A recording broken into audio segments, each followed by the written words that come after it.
tonight, Tulip Siddiq resigns as anti-corruption minister. Questions have been mounting following a series of allegations of links between her properties in London and the political regime of her aunt in Bangladesh. Keir Starmer says the door remains open for her to come back into government. The Conservatives say he dithered and delayed to protect his close friends. Also tonight, the Chancellor refuses to rule out an extra budget as she says she'll push further and faster for growth. And the Village People confirm that they will perform at Donald Trump's inauguration next week, even though they wanted Harris to win. We'll look at the artists over the last few years who haven't been so happy about him using their music. All that and more with Jonathan Ashworth and Sir Ranil Jayawardena, who will be with us for the next hour. It's Tuesday, I'm Sophy Ridge live from Westminster, and this is the Politics Hub.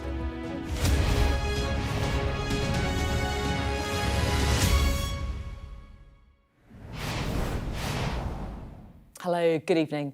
Well, the Treasury Minister, Tulip Siddiq, was today cleared of breaking the ministerial code. So she resigned. Now, if you're thinking, hang on, that is not how these things usually go, well, you'd be right. But in this extraordinary story involving everything from Bangladesh's deposed Prime Minister to a string of properties across North London, things are not quite what they seem. Now, we'll try to fully explain Tulip Siddiq's connections to her aunt and her ousted political party in Bangladesh on the programme tonight. But really the key to understanding the conundrum of why she was cleared and then resigned is to look at the letter from Sir Lawrie Magnus, the Prime Minister's advisor on standards. Yes, he cleared her of breaching the ministerial code. But if you just look at the conclusion, it says this: given the nature of Ms Siddiq's ministerial responsibilities, it's regrettable that she was not more alert to the potential reputational risks, both to her and the government, arising from her close family's association with Bangladesh.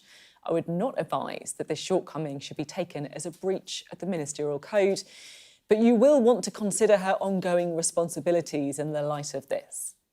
So, not a technical breach of the code, but I think we all know what Sir Lawrie is getting at. And just finally, Tulip Siddiq is a key ally of Keir Starmer. They've got neighbouring constituencies. They go way back. You know, there have been resignations and sackings before, but I guess that helps explain why this one feels personal. Well, let's talk more about the story, shall we? Because there's a lot that needs unpicking here. We're joined now by our Deputy Political Editor, Sam Coates, who's been looking at the story today. So just explain, you know, what's the kind of idiot's guide to this, Sam? What's happened? Tulip Siddiq is a Hampshire MP. She's a neighbouring MP to Keir Starmer. They both were elected to Parliament in 2015. There's no doubt they're close. Tulip Siddiq said of Keir Starmer that they stick together through thick and thin. She said that back in 2020. Now he is Prime Minister. He gave her a plum job in his government as the City Minister that has the brief of anti-corruption. Now, over the last few months, there's been a growing tide of stories over her relations to her aunt, who also happens to be, until the middle of last year, the Prime Minister of Bangladesh, Sheikh Hasina. Now, on her ousting from office, Sheikh Hasina is now the subject of an anti-corruption investigation by her successor. Big probe into effectively kickbacks, alleged kickbacks. She would deny them. And as part of that, the new Bangladesh Prime Minister is suggesting that properties that Tulip Siddiq lives in and has lived in should be part of that probe. Now, this has prompted all sorts of questions. There are questions about whether she's been completely accurate in the media. But a week ago, in order to clear this up one way or another, Keir Starmer initiated, or got Tulip Siddiq to initiate, an investigation by what's known as the Independent Investigator into Ministerial Interests. It's that guy, Lawrie Magnus, that you just mentioned. Now, over the last few days, he's been looking into things and apparently cleared her. But as you say, today she has gone, creating more churn in the Treasury, the department that's got the most focus at the moment. Yeah, that's right, actually. It's a very good point about the Treasury and the focus there. So, it feels like a simple question, but it's not. Has she actually done anything wrong? Well, I think the key is part of that letter that you were just reading from Lawrie Magnus, the conclusion, which effectively said, I am clearing her of any breach of the ministerial code, but you might want to take into account what she should have known and how she should have done things better, even though there is no breach, when you work out what to do with her. And as you say, on the one hand, he's saying, well, formally you could keep her, but there is a very big red flag. And if Tulip Siddiq was still in position tonight, but that sentence had been made public by Lawrie Magnus, I think there'd be big questions to answer. I'm just going to summarise 2 or 3 of the arguments in the document that we've seen from Laurie Magnus. He essentially says, look, she cooperated and she gave me a whole load of documentation to look at sort of the arrangements around these different properties. But I couldn't get to see everything I wanted to. So on the basis of what I've seen, yeah, it's fine, but there was stuff record keeping wasn't good enough. He also says, look, you cannot really have a go at somebody because of who their family members are. It's quite unusual to have a prominent politician in another country related to one in our own. And you can't blame somebody for that. But at the same time, he says that if you're being honest, part of the ministerial code means that you have to have regard to the perception of a conflict of interest. It's quite a grey area, but he makes a deliberate point that you've got to be careful around all of this. And in the end, he comes down and he says, no, there's been no breach insofar as I can be confined, but given she was the anti-corruption minister, there should have been sensitivities that she was aware of, and the implication is maybe she shouldn't have taken that job in the first place, but in doing so, he clears Keir Starmer of having to have any role in going, hang on a moment, the situation involving your aunt is quite controversial, we're giving you a sensitive job, maybe there's a problem there. He basically says that's all a matter for Tulip Siddiq. Maybe she didn't do as much as she could do. It's not a breach of the code. You decide, Keir Starmer. And as a consequence, I think, of those words, she is out tonight from the Treasury. Is he ruthless or dithering? I think he is boxed into a corner. I don't think there is an option. Now, to be clear, Keir Starmer did not tonight sack Tulip Siddiq. And as we've made clear, there was no finding of a breach of the ministerial code. But I don't think that there was any other course available to Keir Starmer. A lot of people ask the question, is Keir Starmer ruthless? And conclude yes. I actually take a different view. I often find that when he makes a decision, perhaps a dramatic decision, as he did with Sue Gray, he does so long after many other people concluded that he should make that decision. Does that make him ruthless? Or does that mean he can be slow to catch up? Well, that's for voters to decide. OK, Sam, thank you very much indeed. Sam Coates there, our Deputy Political Editor, explaining that story. Well, as you can imagine, Conservatives have been attacking Tulip Siddiq, also Keir Starmer, for the delay, if you like, to the decision. We can speak now to Neil O'Brien, who is the Conservative MP for Harborough, Obery and Wigston, a former minister who joins us now live from Parliament's Central Lobby. Thank you very much for being with us. So what do you make of all this? She was cleared, right? I think it's a pretty extraordinary saga, and it's not at all good for Britain's reputation to have had our anti-corruption minister embroiled in this whole saga about corruption. Now, the letter that's been referred to is incredibly carefully hedged around, and she, in a sense, has given her own verdict by resigning, as you say, not sacked by the Prime Minister, but in the end just resigning because her position was, she concluded rightly, totally untenable, given everything that was going on and the very serious charges that have been made against her over in Bangladesh. I guess what some may argue is that you can't choose your family, right? You know, it would be much simpler if her family had been, I don't know, a shopkeeper from Bradford or, you know, a teacher from Oxford, but you can't choose who your family is. Has she been punished because of her, you know, family connections?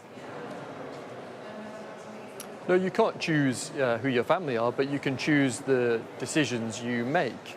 And her argument now seems to be that only after she became a minister did she realise that the house she had been gifted, she says she thought by her parents, was in fact gifted to her by her aunt. Now, you can choose to make of that what you will. But look, it's not just because she has relatives in another country, in politics in another country. It's because of the way that she's handled that and some of the accusations that are now coming out of there. That is why she is resigning tonight. And this, of course, follows the whole scandal over the summer about all the donations and the Prime Minister taking more gifts than any other MP. It follows Louise Haigh having to resign, having apparently said something to the police about her stolen mobile phones, which turned out later not to, in fact, be the case.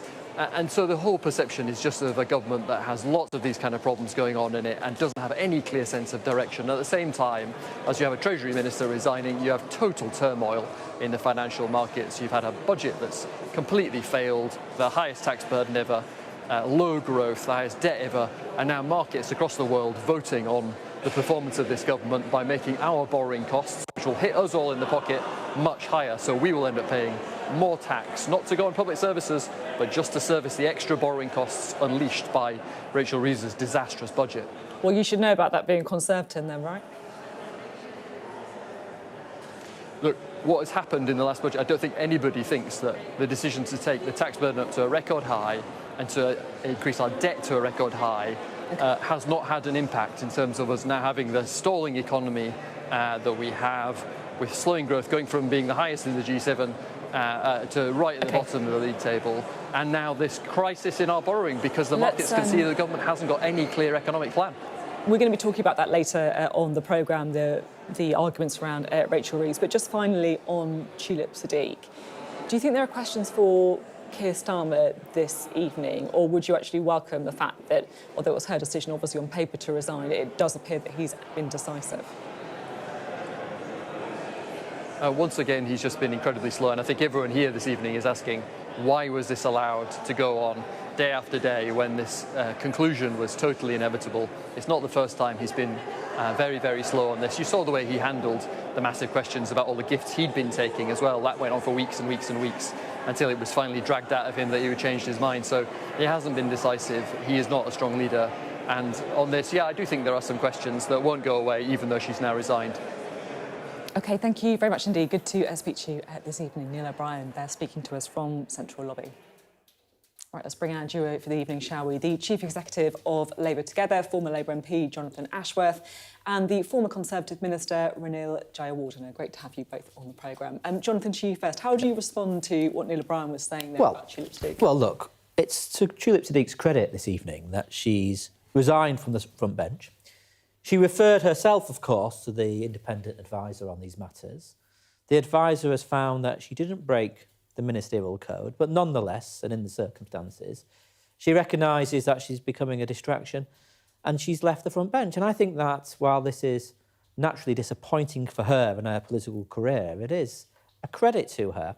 And I have to say, it stands in stark contrast to some of the characters and personalities in the previous Conservative government who got themselves into hot water and refused to resign in their particular circumstances. So I mean, it's understandable. This is what Tory MPs do. They have to go on the attack. I used to do that job back in the day. So I understand where Neil O'Brien is coming from. But I think a lot of the voters will recall that many Tory MPs refused to resign when they were found to have done something wrong. Ranil, what would you say to them? Well, I mean, I think, first of all, it's a great shame for her and for the government because she's one of the more able Labour ministers that we actually have, and it's in our national interest that we have good people in government, whatever party they might be in, depending on who happens to be running the country. And I think the thing that astonishes me and a lot of people out there right now isn't actually whether she has or has not done something wrong, and the letters that you referred to already set out what the government believes is the case. It's that sense of hypocrisy that, you know, when Keir Starmer was leader of the opposition, he would attack us at every moment that we should be taking decisive action, that we should not wait for any inquiry to take place and so on. And yet here, he took no action at all. He waited for Tulip to fall on her own sword. They forced her to refer herself to the independent advisor rather than directing that should be an inquiry from the Prime Minister. And so I think it's that sense of hypocrisy that when in opposition, they attacked us for all sorts of things, and Johnson's just referenced that, but in government, they're actually proving to be quite indecisive. I mean, you're right. I mean, I remember attacking the previous Conservative government over the behaviour of Priti Patel, who I think the ministerial advisor at the time found against her for her behaviour. And the Prime Minister at the time, Boris Johnson, put in a Tory WhatsApp group, we've got to save the Pritster. Is there a point... Stick with it. She's now back on the front bench. Kemi Badenoch's appointed her. That's a terrible judgment on Kemi's part. Is there a point, though, that, you know, if you do set yourself up as, you know, whiter than white, if you do the speech on the steps of Downing Street saying that, you know, you're going to be all about service, you're going to be different to what's gone before, then you're inviting those standards on yourself, right? Yes, which is why we followed due process, or the government rather followed due process. The advisor looked into it. I think she was referred to the advisor last week, I think. So this hasn't been a long, drawn-out process, actually. It's been quite a rapid process. He's come back and said the code hasn't been breached, but nonetheless, she's taken the decision to leave the front bench. I think that's a credit to her, and it's the right decision in the circumstances. I get the sense you quite like Tulip. Yeah, look, I mean, we came in together in 2015 as well, and I think the thing is that, you know, there are some really able people on all sides of Parliament, and I think most people go into politics for the right reasons, that they want to serve the country, they want to improve the living standards of people across this country, and I think Tulip is one of those people. So it's a shame that someone as able as her is not in government today. I think, you know, given that Keir Starmer was not willing to act, she probably did do the right thing to fall on her own sword, and I hope there is a route back for her in the future. She's close to Keir Starmer as well, isn't she? Do you think this would have been a kind of painful episode for the Prime Minister? Well, look, no Prime Minister wants to lose able ministers. But it's also like there's a friendship there as well. That's what I'm getting at, right? It feels like a bit more of a personal relationship. Yeah, but I mean, the Conservatives or the Conservative MP earlier, or certainly the Conservative quote that I've seen on the wires, as we used to call it in the olden days, seems to suggest that there's something untoward has gone on, of some innuendo. Well, they should spell it out if they think there is. I mean, at the end of the day, no Prime Minister would want to lose a minister, but in the circumstances, she's made the right decision. It's important that the due process was followed. It was a relatively swift process. I think she's done the right thing. OK. Good to have you both on the show. We'd still call it the wires, or at least I do anyway. So, yeah, that's fine, don't worry. Well, it's been quite a week for Rachel Reeves, under pressure from market turbulence, which pushed up the cost of government borrowing, and also criticised for a China trip that delivered modest returns. Well, today she got to speak for herself as she reported back to MPs. We've committed to have just one budget a year to provide businesses with the certainty that they need to invest. So we will have an update from the OBR in March. But I can also give this commitment. I set out, as I've already said, the fiscal rules that we will balance day-to-day spending with tax receipts, and we will get debt down as a share of GDP within the forecast period. And we will continue at all times to meet those fiscal rules. Well, earlier it did look like Rachel Reeves had managed to at least calm down her party with her appearance, but tonight there are questions about whether there could be an extra budget. Our political correspondent Tamara Cohen joins us now, and good to have you here. So first up, it was important today for Rachel Reeves, wasn't it? Because there's been so much chatter about her, front pages about her. How she did in the chamber really mattered, and how did it go down? Absolutely. I mean, already chatter about her future as the Chancellor if the government can't meet its stated #1 goal of achieving economic growth. I think she came out fighting today. She defended her China trip from criticism, saying it was crucial to bring investment to the UK. Lots of supportive questions from Labour backbenchers, really a lot. So I think the mood among the Labour benches was supportive. She got a bit of a mauling from the Conservative shadow Chancellor Mel Stride, who said that this was like a Shakespearean tragedy and she'd have to decide whether to go or not to go. But while he said that, you know, government borrowing was at a 27-year high, she and other supportive Labour MPs pointed out that there is turmoil, you know, across Europe over the last week or so. I think lots of interest has centred on the question of whether, given where we are at the moment with the economy, Rachel Reeves may, just after delivering a big tax-raising budget in October, which she had said would be, you know, most of the pain right there, and then things would improve. She also said, when she became Chancellor, I'm just doing one budget a year. Is she going to come back and say, look, we need more tax rises, we need more spending cuts? Now, she was asked this in the chamber by a Conservative MP, and she said, we're still doing one budget a year, but she says, I am sticking to my fiscal rules.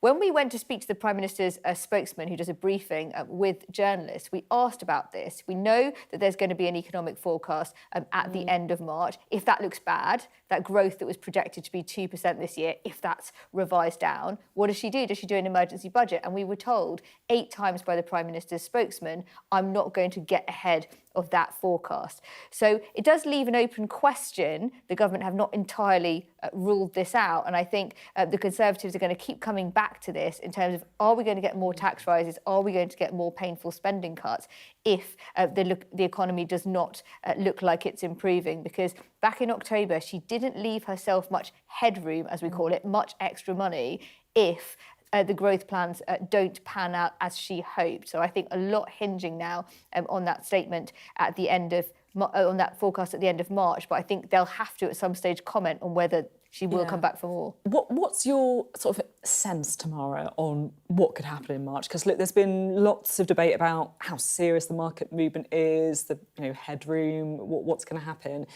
Do you think that she's got three choices, right? Kind of breaking the fiscal rules, spending cuts or tax rises. What's your sense of where she's likely to go? Well, look, the Cabinet have been briefed that things could get very difficult. My sense is the government are still very much hoping that this isn't going to have long-term effects. So this is the effect of jobs data in the US, the effects have been seen all over Europe, and they're hoping that things will pick up. But look, they're clearly leaving their options open, and I think politically that's very difficult. I think the failure to rule out an emergency budget today, which is obviously going to set hairs running in the newspapers tomorrow, came out of caution. We don't know what's going to be around the corner. But Rachel Reeves, remember, said back in October, I'm having one budget a year because we want stability. We want businesses to feel that they can invest in the knowledge that things aren't going to change again as they did when she raised national insurance. I think that's what makes this very difficult, the sense that there's unanswered questions there and people are preparing for potentially big changes in just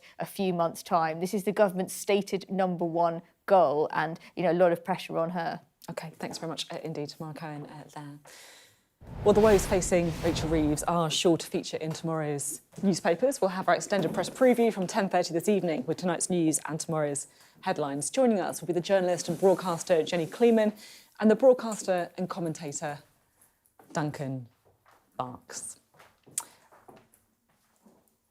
Right, let's get the thoughts now, shall we, of Jonathan and Ranil. What do you think Rachel Reeves should do? She's, putting aside who's to blame, because it feels like we've had so much conversation about this, about whether it's markets, whether it's us putting ourselves in a vulnerable position.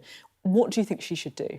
Well, I think it is important to consider that context before answering that question, because, fundamentally, when Rachel Reeves went into the Treasury, some of her earliest decisions were to hike up the public sector pay bills, giving huge pay rises, for example, to trained drivers without any productivity improvements. If you look at what she said about national debt and keeping public spending under control, well, we've seen the consequences of those decisions, with bond yields being higher now than perhaps any time since 2004, investor demand for that debt falling, which is very, very concerning.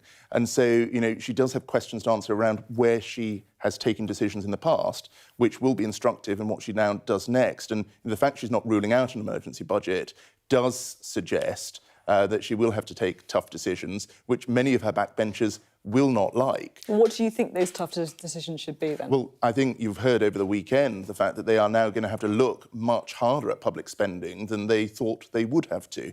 And, that was what we set out before the election, that public spending was going to have to be reviewed and looked at very, very closely. So I think they went gung-ho into things on day one, spending money like there was no tomorrow, and it's now caught up with them. Jonathan? I think we do have to look at this in the broader context. There is some international turbulence because of expectations as what's going to happen with the US economy, both in terms of the tariffs, which everyone is expecting to be introduced in some form or another, and of course what people think is going to happen with interest rates in the US. The bond market in the UK has been absorbing quite a lot in the UK, with both the Treasury and the Bank of England selling gilts off. And of course, we are, as an economy, a very open economy, which means that we are very sensitive to what happens in international markets. That's why Rachel Reeves is being absolutely clear that she will not compromise on her fiscal rules.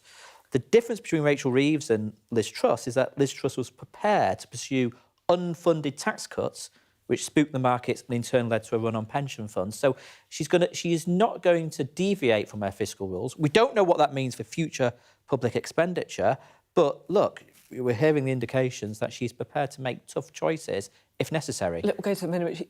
Just invoking Liz Truss, I think it's fair to come to you at that point, because, look, I'm not saying you were kind of responsible for the budget, but you were part of the administration. So you, perhaps more than anybody, will understand what it's like when markets lose faith in the government. I mean, we're not at that point, are we? Well, I think bond yields are now higher than they were under Kwasi Kwarteng and Liz Truss, and that should be something that is a concern to us all. But I think one of the things that we talked about in government under successive prime ministers was the need to, for example, build more homes. It is encouraging that Labour want to do that, but in the capital city of our country, they're actually reducing the number of homes that need to be built. So growth is one part of the equation. That is something that the government needs to look at. I totally agree with that. That's something that we contended was important when we were in government. But the capital city of our country is building fewer homes as a result of Labour being in government than under the Conservatives, and that's just criminal. But when it comes to market confidence, it's about signals, isn't it, as well? And you know that. I mean, so, for example, we want to build homes, and we are prepared to take some very unpopular decisions around planning, which traditionally have been stuck in the mud, opposed, usually, if I may say so, by Shire Conservatives. I'm sure you were not one of those ones opposing it. London Mayor. But we are prepared to build houses, and we're prepared to get infrastructure going, which is important to give confidence to the market. Can I quickly, because I sense you probably have a bit of agreement on planning, can I just ask you about the difficult decisions that you mentioned that Rachel Reeves is going to have to take, because this does feel like the heart of it. Yeah. And we've heard people like John McDonnell saying, the public won't forgive you if you cut spending. What's your own view on it? Well, I mean, first of all, we do have to wait for the OBR to give us the assessment, right? This is a lot of speculation swirling, and we don't actually know what the OBR in March is going to say about future fiscal projections. But I believe there are decisions that you can take in government. Look at the welfare bill. I used to be preoccupied about this when I was back in the shadow work and pensions days. The numbers of people flowing onto sickness benefits are at huge levels, and that bill is ballooning. Yet surveys of the people on those sickness benefits suggest that many would want to go to work if they could find the right job. I think it's time for serious welfare reform to change the way in which sickness benefits work, to encourage those who can work to move into employment. It's good for them as individuals, but it's also good for the economy as well. OK, do you agree with that? Absolutely. Welfare needs continuous reform. We led some of that reform through the move to universal credit under Ian Duncan-Smith many moons ago. It's interesting, Tony Blair has been coming out attacking welfare as well, so perhaps that is the trailing of what Labour are going to do. But I think you've got to go beyond welfare and look more systemically at public spending in the round. OK, thanks both very much indeed. You're watching the Politics Hub. Coming up, we're going to get more reaction to the departure of Tulip Siddiq as Treasury Minister. I'll be joined by the Reform UK MP Richard Tice. That is next.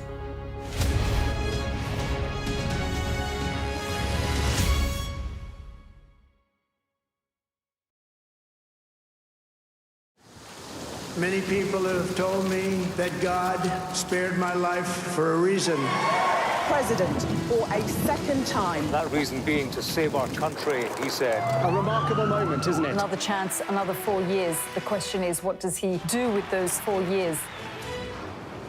Watch the inauguration of Donald Trump as he becomes president for the second time. So help me God. Congratulations, Mr. President. The full story, first on Sky News.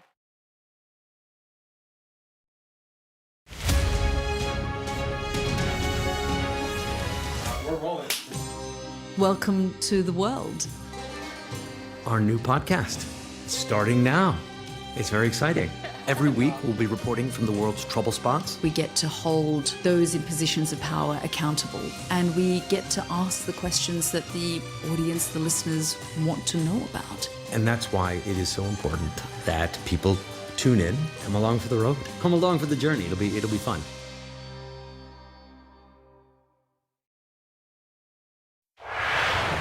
Many people have told me that God spared my life for a reason.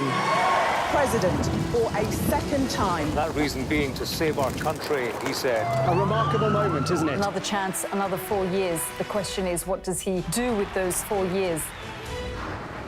Watch the inauguration of Donald Trump as he becomes president for the second time. So help me God. Congratulations, Mr. President. The full story, first on Sky News. I'm Stuart Ramsey, and I'm Sky's chief correspondent. Free wherever you get your news. I'm Mark Stone, and I'm Sky's correspondent based here in Washington, D.C. Sky News, get the full story first. I'm Katie Spencer, and I'm Sky News' arts and entertainment correspondent. I'm Lisa Dowd, and I'm one of Sky's Midlands correspondents. The reason I do this job is because you never know where it's going to lead. I'm Alex Crawford and I'm Sky's special correspondent based in Istanbul. We aim to be the best and the most trusted place for news.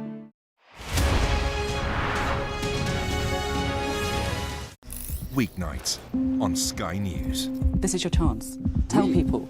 Welcome to the Politics Hub. Our police force has apologised. If you want to find out about Grimsby, you come to the docks. I'm live in Jerusalem. Are you not concerned that that could lead to all-out war? Hello there, good evening. There are fears of an upsurge in violence. What's at stake here? You are watching the press preview, a first look at the front pages as they arrive. Hello, welcome back. Well, Cammy Badenoch intervened again in the grooming gangs round today, saying she blames what she called people with a peasant background from sub-communities in foreign countries for the abuse. But the government's also under pressure from its own MPs, with the Rotherham MP Sarah Champion saying she now believes in the benefits of a nationwide inquiry into failings by local authorities. I spoke to her a little earlier.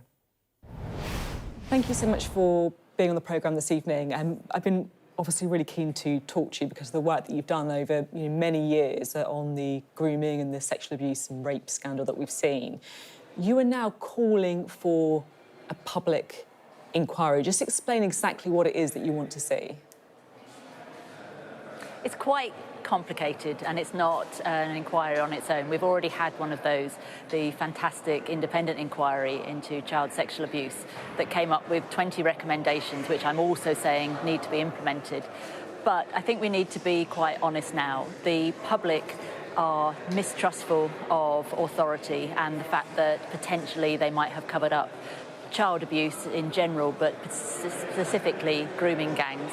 And so I think we need to get that into the public domain. I think we need to get transparency, we need to get accountability, and most importantly, that should be centred around the victims and survivors' lived experience. So what I'm calling for is for the Home Office to start an inquiry, but to give the responsibility for delivering that down to a local level. So in practice, what that would be is you would have an independent chair, and then the community and the victims and survivors would shape what their inquiry looked like, depending on what they needed locally. But the key thing is, it would be mandated to call people in and demand that they give evidence, because that's what we've seen in Greater Manchester. They were unable to get the evidence they needed from police, for example, because they weren't seen as a statutory inquiry. So I'm trying to find a way through that so that all of us can get justice. Have you heard anything from the government since you made this call public, from the Home Office or from Keir Starmer or anyone like that? I've been liaising really closely with the Home Office. I mean, in many ways, we're sort of on the same path, but it's a lot easier for me to call for things without having to actually deal with the logistics and administration that lie behind it. So I'm sensitive to why they're lagging behind. But what I'm trying to do is get the whole of Parliament to come together as one. I mean, you know, for the work that you've covered over the years, Parliament works really well on child protection because all of us want to prevent it. And what I'm trying to get now is that same coalition of voices, so that rather than each of us calling for different separate inquiries or different models or different behaviours, we all come together around, they don't have to be my 5 recommendations, but around something that prevents this crime once and for all. Yeah, you're right, that there are always these very loud voices from all different parties who are demanding action on this kind of issue. I understand what you're saying about the Home Office lagging behind because they, of course, need to deal with the logistics. But is your sense that they are moving towards some kind of public inquiry? Because genuinely, I'm trying to get my head around where they're at. At first, I thought they were definitely ruling it out, and then people started saying, no, that's not necessarily right. What's your sense from the conversations you're having? I think they're moving to the right place. I mean, for me, I needed time to reflect on what don't we know and what's the problem that we're trying to either expose or bring into daylight. And for me, it is around accountability. It's, were there cover-ups going on? Are there people that just move from one job to another rather than facing consequences of not reacting appropriately when they found child abuse on their doorstep? And I think trying to get the local voice in there is absolutely key, because every area is going to have a different response and a different need, probably a different model of grooming gangs, if I'm being quite honest with you. But what we need to do is make sure that they have the resources to compel people to come forward and speak. And that's what I'm trying to get the government into a place that they'll actually accept. Final question, because I'm sure you do have to go. I'm going to hear the bell ringing, which just shows, you know, your time with the votes this evening is very limited. Do you think there is going to be a public inquiry? Do you think there will be?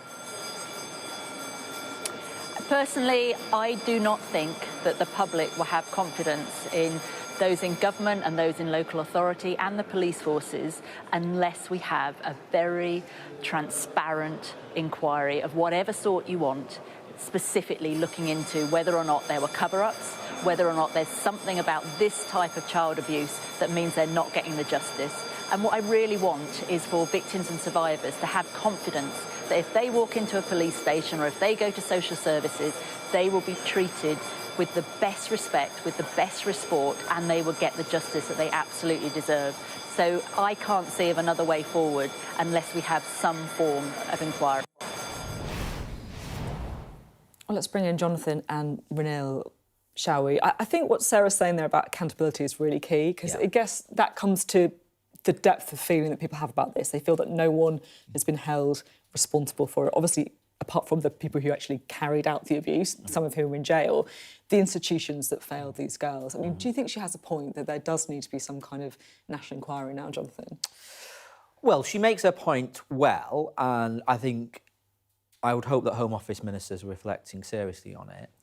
But what I also know from talking to people who work in government more generally is that often when these inquiries come along or new inquiries are set up, the progress that is being made in government all sort of grinds to a halt because the sort of system says, well, there's another inquiry now, let's wait to see the outcome of the next inquiry. And given how important it is that the various J recommendations are implemented and implemented at pace, I wouldn't want to see any initiative, well-meaning initiative, be introduced which has the consequence of inadvertently delaying serious progress that needs to be put in place.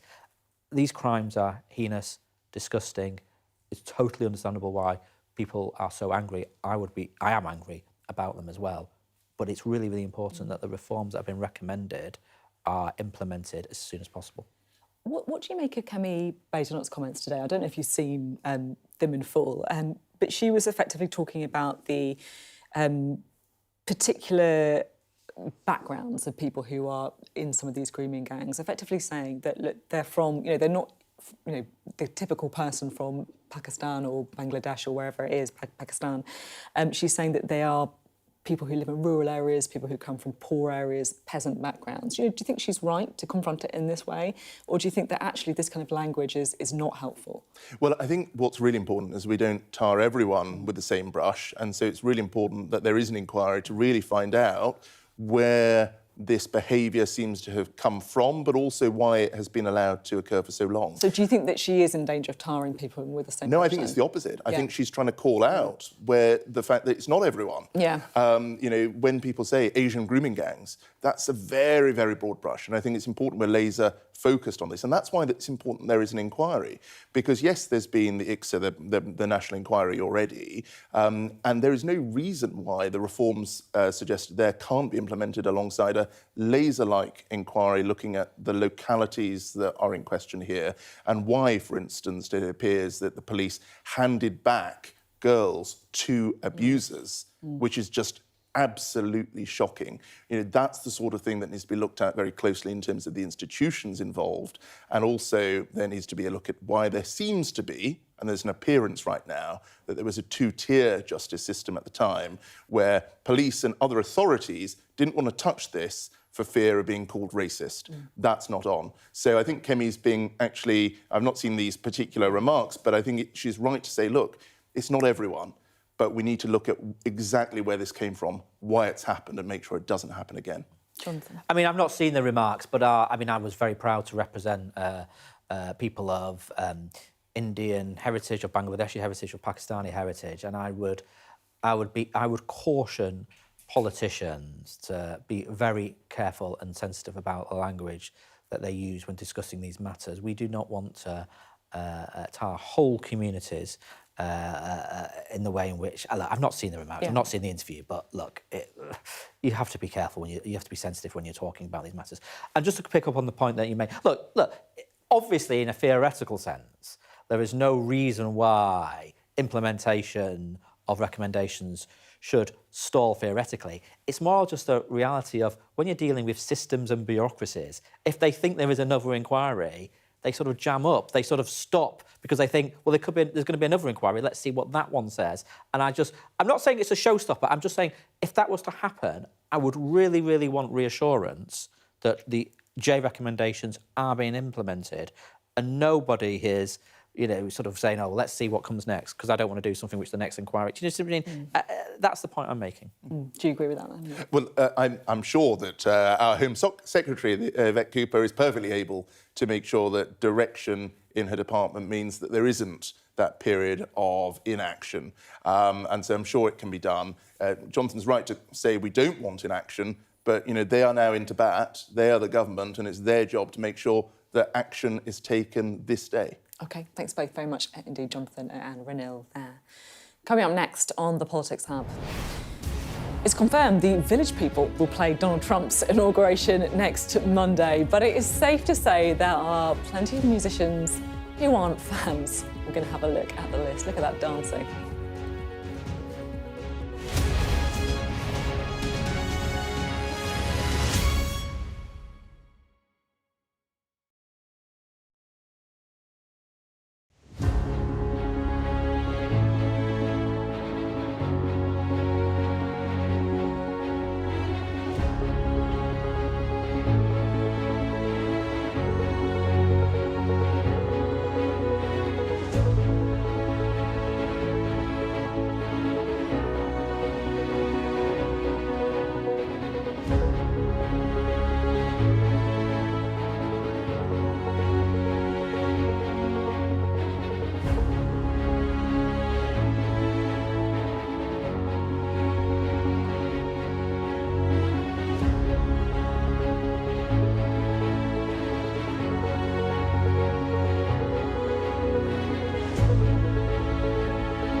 Hello, welcome back. Well, let's get some more reaction, shall we, to the resignation of Tulip Siddiq, Reform UK's Deputy Leader.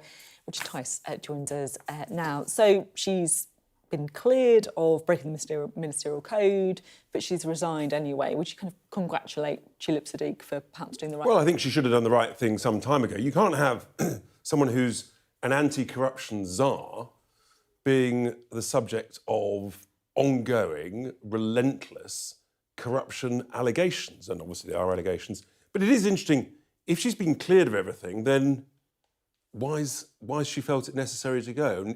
Why didn't she do that earlier? The whole thing's a bit weird. The Prime Minister sort of offered an olive branch while the door's always open. They're obviously friends, but it's just not a great look. Here we are, 6 months into a new government that came into office trying to be different from the Conservative sort of sleaze and all the stuff that Keir Starmer, when he was leader of the opposition, was always berating the Tories for sleaze. And all of a sudden, he's lost two important ministers for basically, significant impropriety allegations. And it's a bad look. But you use the word allegations, and I guess that is the point, isn't it? If you look at, the letter from Sir Laurie Magnus, he says, I haven't identified improprieties, no suggestion of any unusual financial So why's she gone? In which case, what's the problem? It's weird. But she is subject to 2 investigations in Bangladesh, or she is named within 2 investigations. And I guess that's very uncomfortable. None of us know what that's about, why that's there. In terms of comms management, this should have happened a while ago. And, she's hung on and it's sort of become inevitable. I mean, obviously, with regard to the former Transport Secretary, Louise Haigh, I don't think that was allegations. That wasn't in doubt. It's just, the Prime Minister's been caught with a political misjudgment again. So you think that, you say political misjudgment, do you think he just shouldn't have appointed her to that job in the first place, given her family ties? And obviously she can't help, but what do you think? But, some of these allegations and investigations were ongoing beforehand, which, I think she said she had made clear. So, in a sense, he's tried to overrule that. She's a friend. But at the end of the day, it's come back to bite him where it hurts in quite a significant way, and continues in the second week, another shocking start to the new year for the Labour government. They've got MPs caving in, U-turning on the demands for a child rape gang scandal. I think that over the next week will continue. I think eventually the Labour government will have to shift their position on this. It's not tenable. We just actually spoken to Sarah Champion on that issue, and she was obviously saying that she would like to see a public inquiry, locally led public inquiry. Just finally, our Deputy Political Editor, Sam Coates, had some polling yesterday. Just one poll, obviously, but it did show you, I think, as being within doing pretty well in the polls. Is this becoming the norm now, Reform beating the Conservatives? Do you think you're the new opposition? Yes, we've been saying for some time we're going to be the real opposition, and the polling's now essentially proving it. And you had a YouGov poll yesterday, their first since the election. The Labour Party vote, the Labour vote has collapsed from 39 before the election down to 25, I think they are. So yes, but it's polls go up and down. We've got to keep the energy, keep the momentum, keep the enthusiasm, and hopefully in a few months' time we'll be polling number 1 on our own, out there, in front. You think it's going to happen then? Well, that's the plan. You've got to be ambitious, you've got to be optimistic in the world of politics. Yeah, we'll see if the seats follow. That's the kind of key thing, obviously, isn't it? Where you've kind of classically underperformed in terms of seats. Oh, I think we reject that allegation. But anyway, we'll keep moving. Well, these are the numbers I'm talking about. I'm talking about how many seats have you got? Well, that's our mad electoral system that we've got. Well, yeah, but it's the point I'm making is correct, though. Well, let's change the system. Right, that's a different argument. Thank you very much indeed, Richard Tice, speaking to us there. Still to come on the Politics Hub. As the Village People accept an invitation to play at events for Donald Trump's inauguration, we'll look at other musicians who've been less keen to be associated with the incoming president.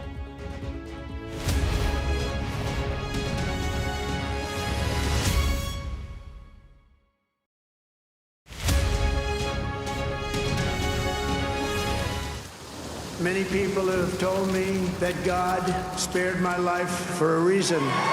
President for a second time. That reason being to save our country, he said. A remarkable moment, isn't it? Another chance, another 4 years. The question is, what does he do with those 4 years? Watch the inauguration of Donald Trump as he becomes president for the second time. So help me God. Congratulations, Mr. President. The full story, first on Sky News. I'm Mark Stone and I'm Sky's correspondent based here in Washington, D.C. We'd been warned that we would meet people in the lowest moment of their lives. Their story is one of fundamental American failure. Well, a slow drive for the president as he approaches his golf club, but I have to say there are more media here than there are supporters. We love Trump! I've witnessed the remarkable passion for politics here, but the anger too. This is just the audience that Joe Biden wanted. Is this the moment to reform gun laws? You know, it's easy to go to politics. But it's important, it's at the heart of the issue. For all the talk of a toned-down, humbled Trump, yes, maybe there was just a little less rhetoric, a little less divisiveness, but in the end it was the same rhythm, the same speech, the same man. All them people that died in Russia and Ukraine, they'd still be alive today if Donald Trump was president. If it was my wish, have a businessman that's strong like Trump, but maybe just doesn't say as much, you know? We are under Israeli military restrictions in terms of some of the things that we can film, but it's important to be in there. What we've been allowed to see over here is a humanitarian corridor. Free wherever you get your news. A young American medical student is making remarkable things happen. I've seen a lot of difficult things, and honestly, it breaks my heart. These children don't deserve that. I don't think there's a single Arab I know who isn't seriously disturbed by what's going on. And so they gathered for this wonder of nature. I'm very excited right now. This is an extraordinary moment beyond anything I could have expected. Sky News, get the full story first. Hello, welcome back. Now, it's been reported that the Village People have agreed to play events around Donald Trump's inauguration next week. Now, the band's song YMCA, in case you needed a reminder, I'm sure you don't, well, that has been a Trump rally favourite for a while, and it gave us this moment to remember.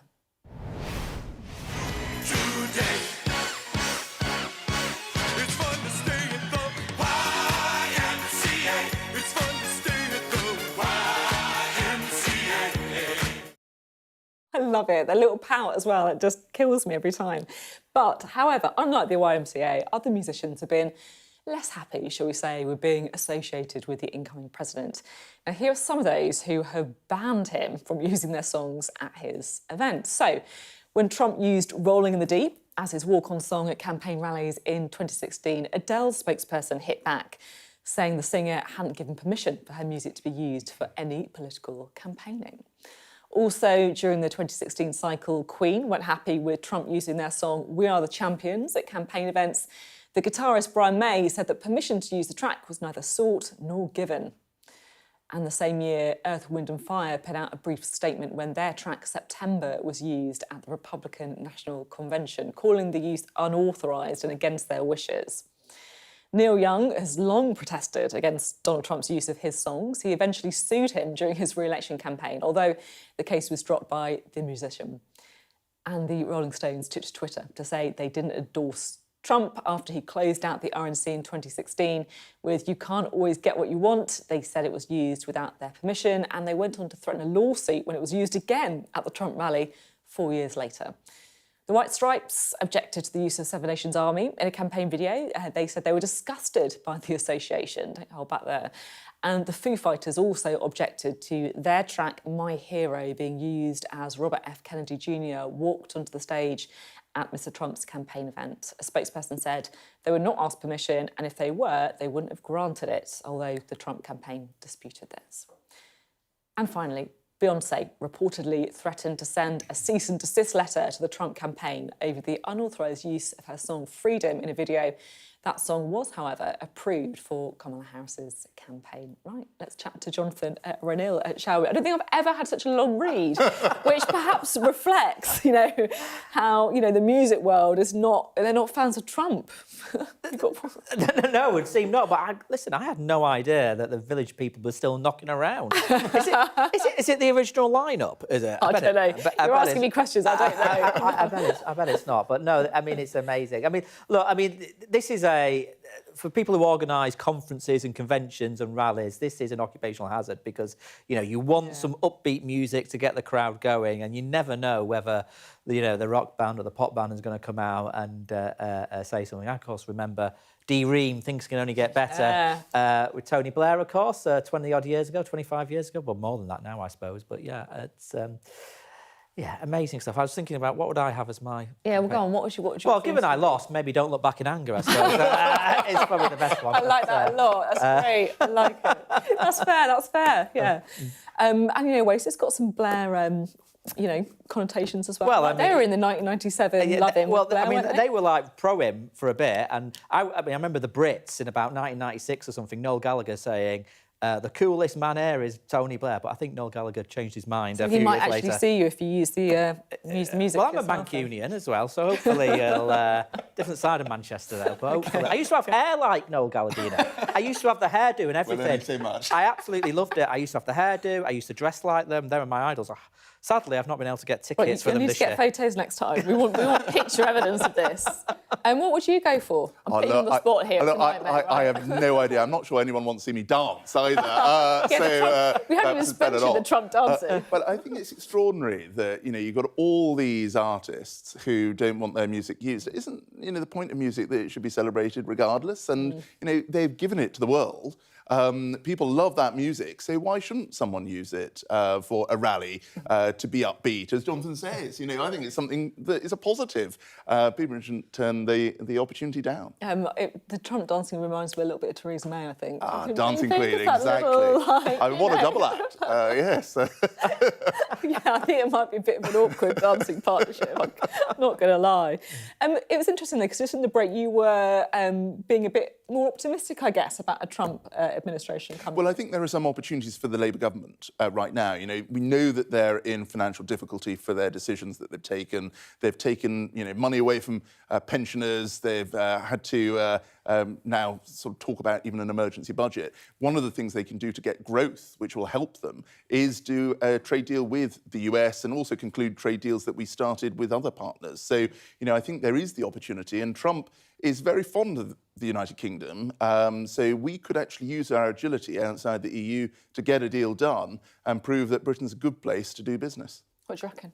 Well, how would farmers react? Do they want... You know, it's a serious question because I think my understanding is we would be under various obligations to import... Not true. OK. Not true. You're the former trade... seriously, what is the line on that? A bit like Canada today, they have different herds of cattle. One for the US market, which do use hormone enhancement, for example, and another herd of cattle, perhaps on the same farm, for the European market, which includes us. So we can protect our standards and do more trade and grow our economy. We're running out of time. This is why I love this programme. You know, you kind of... What other show could you talk about herds of cattle in the same section as Donald Trump dancing at YMCA? Amazing. Thanks both very much indeed. I will see you tomorrow at 7. Up next, it is the UK Tonight with Sarah, Jane, me. But I'll see you tomorrow, 7 p.m, for more Politics Now.